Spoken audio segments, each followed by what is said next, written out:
been fun researching the best practices of world-class leaders. When I spoke to Scott Eblin, the president of the Eblin Group, I was stunned when he challenged me with this statement: leaders control the weather. After letting that sink in, he continued that in the office, the leader literally throws a switch on the atmosphere the team functions in. Is it stormy or sunshine? Peaceful or gale force winds? Do we ask people to perform their best with the weather we create?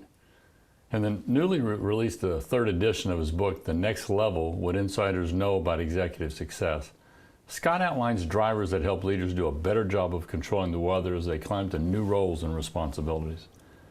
You would think that a key factor was learning to better handle the new situations and objectives. What he points out is to determine the importance of what you need to let go of in order to move forward. Since next level situations require different and new results, there's an emphasis required on the letting go of skills, behaviors, and mindsets, all of which may have helped in the past role. You see, your ability to climb the ladder, open a new business unit, or take on a startup requires intellect. Effective leaders are pretty good at learning new things, but the letting go is much more challenging. See, picking up is a cognitive challenge. Letting go is more of an emotional challenge. I love the performance formula for growth of P equals P minus I. Performance equals your potential minus the interference. There's an external tactical pressure that attempts to drive us off course. Yet the biggest interference we sometimes face is we stretch his emotional baggage of managing yourself first in order to better leverage your team and engage your colleagues. The greatest emotional battle we face in stepping toward a new horizon is fear. What if we fail? What if we don't achieve what's expected of us, what we expect of ourselves? In an attempt to fight the fear of the unknown, we sometimes throw blankets over what we don't know to protect others from seeing areas where we might feel inept. Letting go of control and accountability without releasing responsibility is key to scale so growth can take place. I smiled when Scott spoke of the battleground of the imposter syndrome.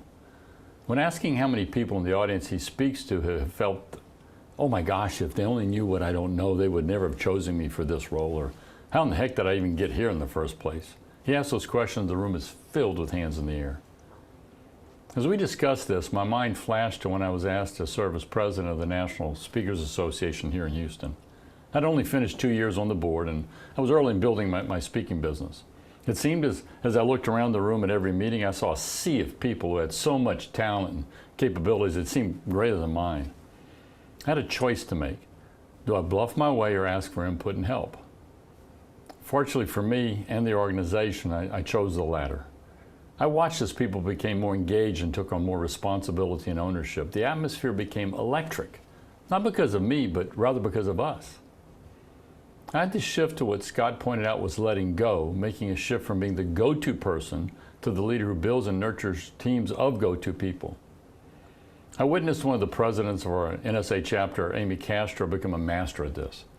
She challenged the association to raise the bar on programming, on educational outreach, and on membership growth. The more she let go, the more people stepped up.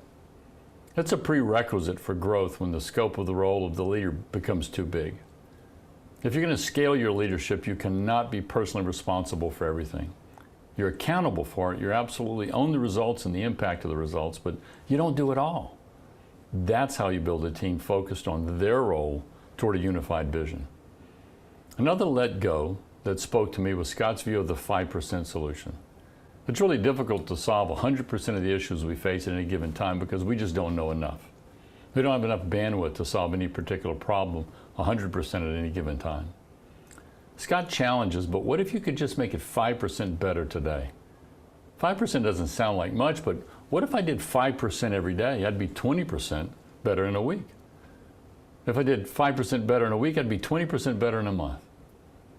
In the interviews I've conducted of successful C-suite executives, what separates top performers is the ability to look at the issues the organization faces, then harness the attention of the top 3 to 4 objectives which offers the greatest impact.